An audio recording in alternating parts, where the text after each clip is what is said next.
What's up, guys, and welcome back to the Little Scale Cars YouTube channel. Today in the review box we have the beautiful Lamborghini Murcielago SV. This one is from Maxwell, and it is perhaps not the most licensed of models. So with that factored in, let's go ahead and take a closer look at this one and see if it is worth adding to your collections. So as always, let's get started by taking a look at our casting. Giving it a quick little once over, we'll see our proportions are actually really nice. So that is really good to see. We are beautifully scaled and really nice proportions. Everything you'd really want to see from this, which could, I imagine, could be a tricky casting to do. So getting started with our metal stuff.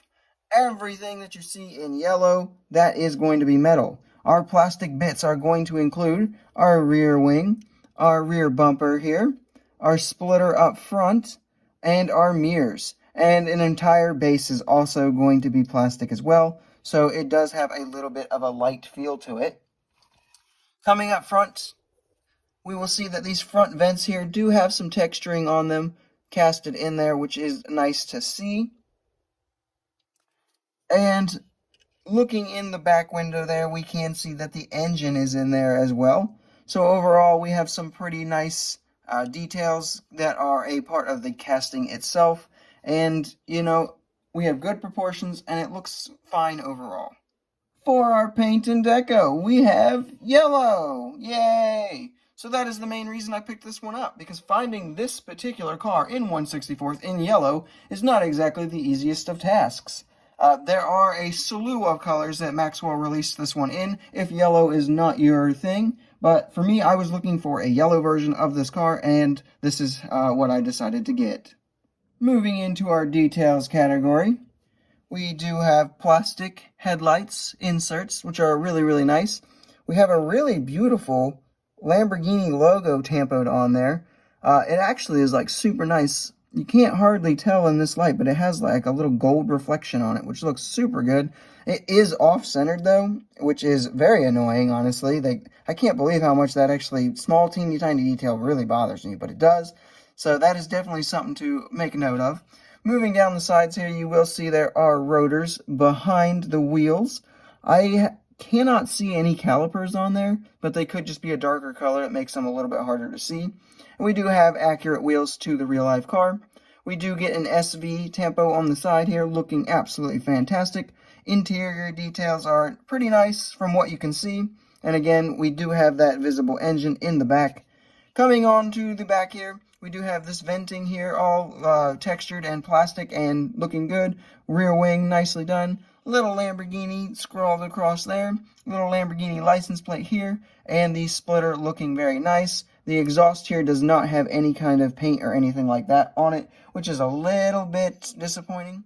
And then our base has a little bit of details kind of textured into that plastic as well. Moving into our roll test, it sort of kind of rolls. It's not going to freewheel like a Hot Wheels or a Mini GT, but you can get the wheels to move with just a little bit of effort. Went ahead and put this one on the scale, and it came out to be 29.03 grams. So it does use a lot of plastic, and for that reason, it is a little bit on the lighter side. Pros and cons, kicking it off with our pros. This is pretty much the cheapest way to get a Lamborghini Murcielago SV in yellow. There is a Kyosho, which the prices are astronomical on right now. And there is obviously the Hot Wheels Speed Machine, which the prices have almost always been astronomical on. So the only other option is the RMZ City casting, which, for like a $3 model is not great, not particularly great at all.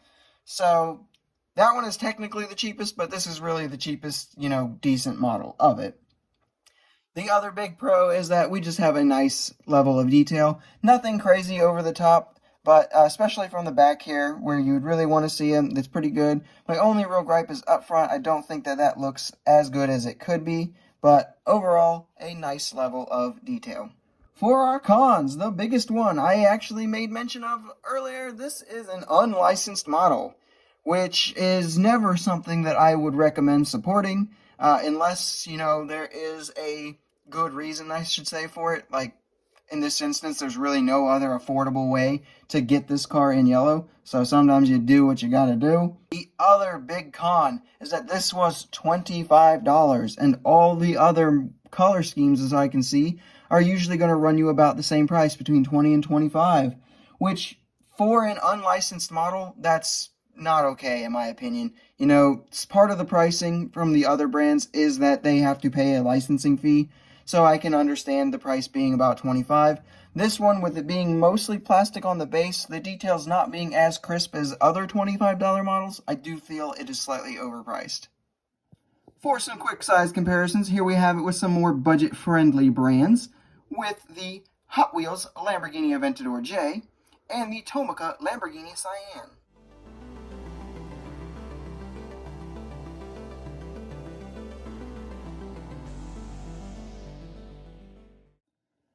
And here we have it with some more premium style brands, with the Lamborghini Aventador SVJ from Mini GT and the Lamborghini Countach from Poster Cars.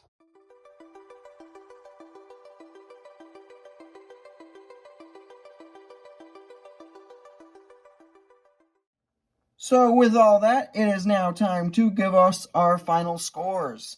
So my hype level for this one was about an 8.7 out of 10. This is not a car I actually needed in my collection, as I do have the Hot Wheels version, but I wanted a yellow one. I actually have the RMZ City version as well, but I wanted a yellow one, and I wanted a nice yellow one, and so that's what I decided to go with. The execution, I'm going to give a 9.2 out of 10. They, for the most part, did a really good job, but I do think there's a couple areas where they could have improved on, especially the price for it being unlicensed. Community input. This is the results of that poll. You guys were pretty generous with it. You gave it a 9.1-ish out of 10. That's what I'm going to rate it. So those three boiled together makes us a 9 out of 10 for the final score, and I feel like that's a pretty good final score for this one to have. Overall, I would say that this one is pretty solid. It is overall very nice. I'm obviously not a big fan of unlicensed models, but in this instance, since it's really the only good way of getting this car in yellow, I was, I kind of put my morals aside there. It's been done decently, but not perfectly, especially at its price point. So I would recommend it to you if you really need a Murcielago SV and the Kyosho and Hot Wheels ones are out of your price points, because I definitely don't think I would recommend the RMZ City one ever.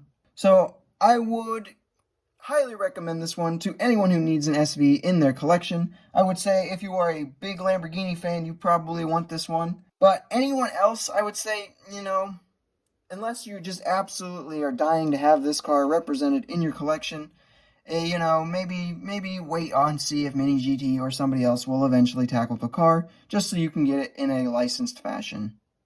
And with that, guys, that is all I have for this review. I hope you enjoyed it. If you did, make sure you leave a like, subscribe if you are new, and leave a comment down below telling me what your thoughts are on this particular model, and I will see you in the next video.